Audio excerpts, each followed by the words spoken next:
Useless and harmful. ફાયદો બહુ કરે છે સંસ્થાને, ડોક્ટરોને, પણ પેશન્ટને સરવાળે બાદબાકી જ હોય છે. છેલ્લા 10 વર્ષની control trial have not shown any advantage of bypass over ordinary treatment which is also not treatment. ફક્ત દુકાનો લગાડીને આ લોકો બેઠા છે, એટલે હવે દુકાન બંધ કરવાની તાકાત નથી. 1977માં મને કહેવામાં આવેલું કે મનુ કેન્સરની કંઈ દવા નથી, છે જ નહીં, પણ એટલો બધો મોટો વેપાર છે કે અમે લોકોને સાચું કહેવા તૈયાર નથી. અને જ્યાં સુધી દર્દી પોતાની માંદગી પોતાના હાથમાં નહીં લે, તમારો ભય ને અમારો વૈભવ ભેગા દોડે છે, એટલું સમજજો.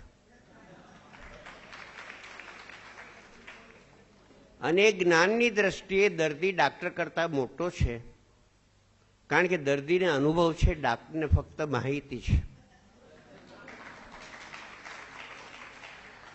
દર્દી મારો ગુરુ છે, હું દર્દીનો બોસ નથી. મને કંઈ જો કંઈ નાનું મોટું જ્ઞાન છે. અને આર્થર બ્લૂમફિલ્ડ, અત્યારે અમેરિકામાં ગેરદવાઓ આપવાથી જે મૃત્યુઓ થાય છે એનો આંકડો કાર એક્સિડન્ટ કરતાં વધી ગયો છે. અને આર્થર બ્લૂમફિલ્ડ, જેને પોતાને પર્સનલ ડોક્ટર બે ટ્રેજેડી થયેલી, એણે એમ કીધેલું કે દરેક હોસ્પિટલમાં એક બોર્ડ મૂકો, there are a few whom we can help, but there is none whom we cannot harm. There are a few whom we can help, there are none which can. મારા 6 ભાઈઓમાંથી 4 heart એટેકથી મરી ગયા છે.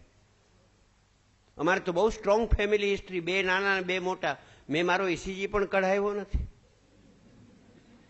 અને પેલો રુસ્તમ જાલ વકીલ મરતા મરતા કહી ગયો, the ECG machine has done more harm than the atom bomb.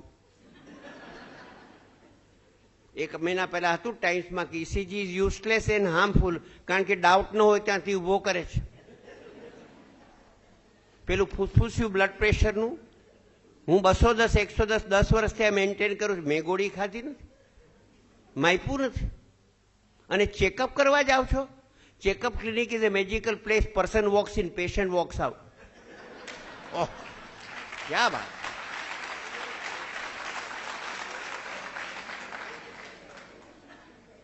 નિષ્પક્ષ રીતે કહું છું, નિષ્પક્ષ.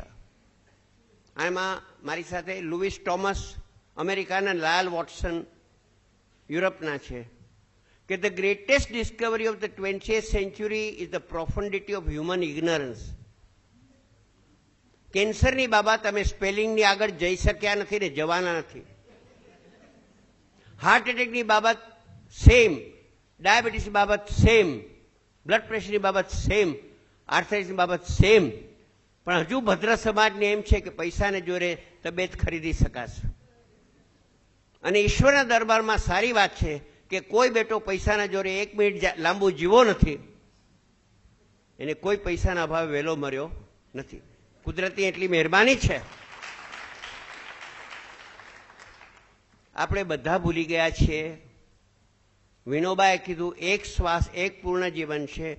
I first inspired, then I expired. Manu Kothari expired just now before you.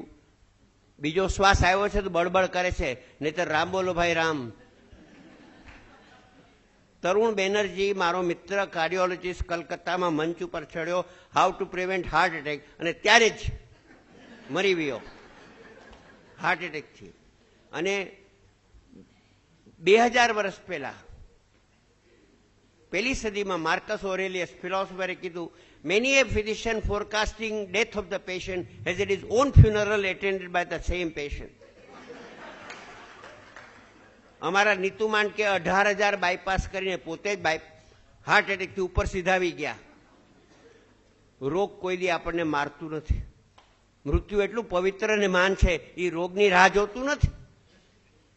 દરેક શ્વાસે હું મરું છું, શ્વાસનો કોટા પૂરો થયો, પતી ગયો. થોડા વર્ષ પહેલા બ્રિજકિન્નીમાં એક મોટા ઇન્ડસ્ટ્રીયાલિસ્ટ આડા પડેલા, ત્યારે ગરીબ હતા બહુ, 68,000 કરોડ જ હતા 68 વર્ષની ઉંમરે. કારણ કે it is 1/4 of Colgate scam, એટલે હું કહું છું બહુ ગરીબ હતા. ચિત્રગુપ્તે જોયું કે સાહેબનું તો પ્રીપેડ કાર્ડ પૂરું થવાનું છે, ભગવાનને ફોન જોડ્યો કે આને થોડા શ્વાસ આપો ને ત્યારે શેર હોલ્ડરો સુઇસાઇડ કરશે. એટલે ભગવાન કે શેર હોલ્ડરના પાપિયાનું નામ મારી પાસે લઈ નહીં તો પરસેવા વિનાનો પૈસો છે, હરામનો. અને બીજું સાહેબને કહી દે બિલગેટના પૈસા શ્વાસ વેચાતો નહીં મળે, માગા દીકરીના હોય, વહુના ન હોય. માટે હે ફલાણા ભાઈ, હે બિરલા, હે ગોયંકા, હે મનુ કોઠારી, 100 વર્ષ જીવવાની તૈયારી રાખો ને દરેક આગલા શ્વાસે મરવાની તૈયારી રાખો બોસ. તો પછી બહુ ગડબડ નહીં કરો, બહુ ગુસ્સો નહીં કરો, બહુ સોનું નહીં ખરીદો. કબીરે હસાવો અને મરતી વખતે પણ જરા આનંદથી મરતા પણ શીખો યાર, તો આનંદથી જીવશો.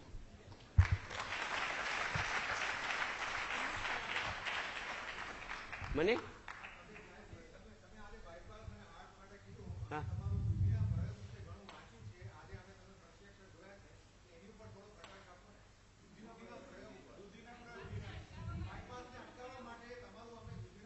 ના એમાં શું છે બોસે ભાઈ, એવું છે એક વસ્તુ કહી દઉં,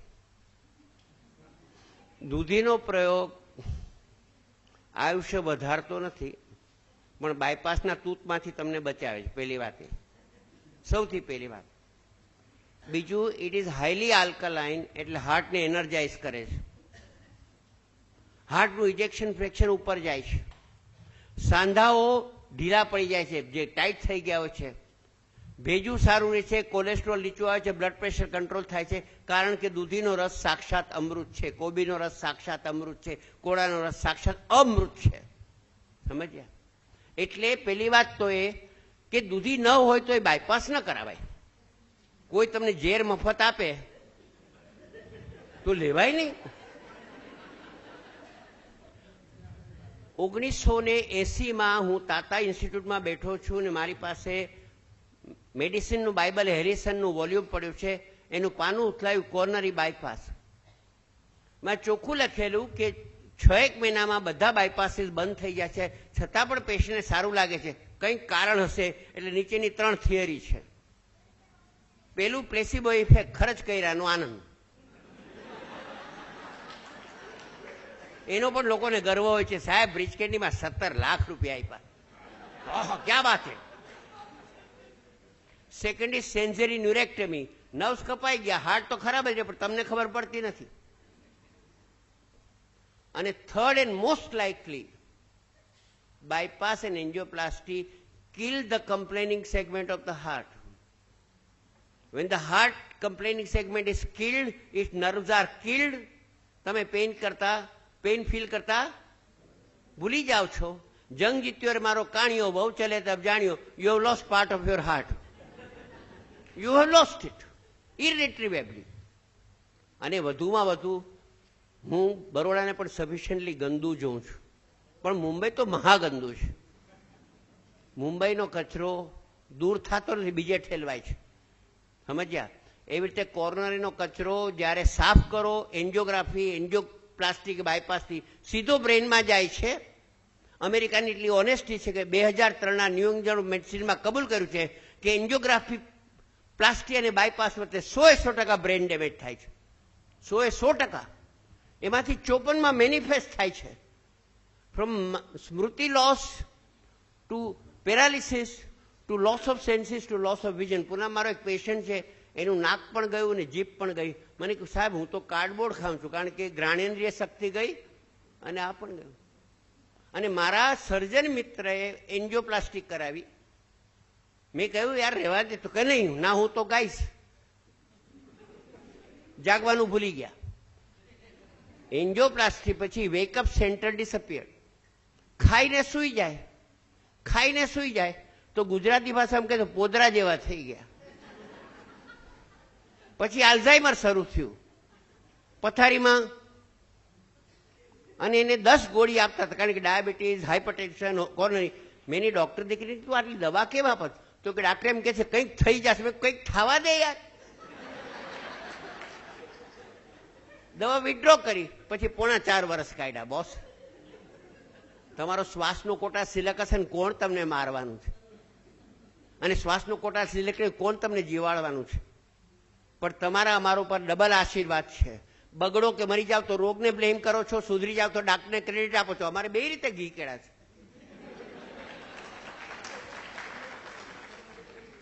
એટલે એક વસ્તુ કહું, 76માં મેક્સિકોના વિનોબા ભાવે મારું કેન્સરનું પુસ્તક રિલીઝ કર્યું. એમાં લખેલું, આ પુસ્તક દ્વારા સામાન્ય માણસ કેન્સર ઉપર એક્સપર્ટ થઈ જશે, કારણ કે કોઈ બેટો એક્સપર્ટ છે જ નહીં.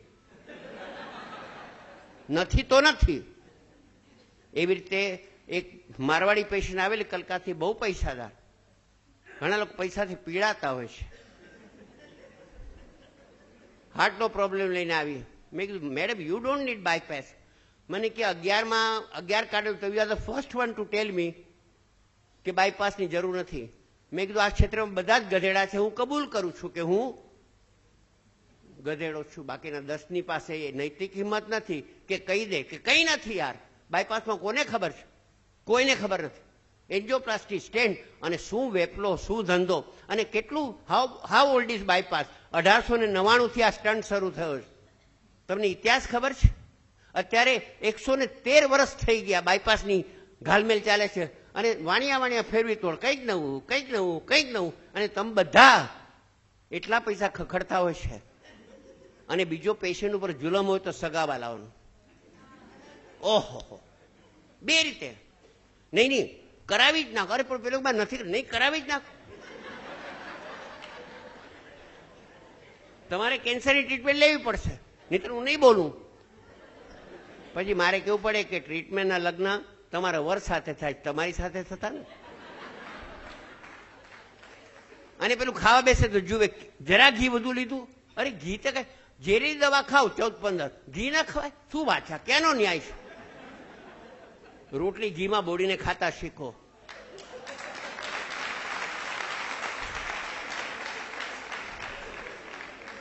અને ખાધે કોઈ મર્યું નથી. ખાતા આવડે તો ખાતા આવડે. કોઈ ખોરાક, હું તમને કહું, there is no food which is wrong provided you give time.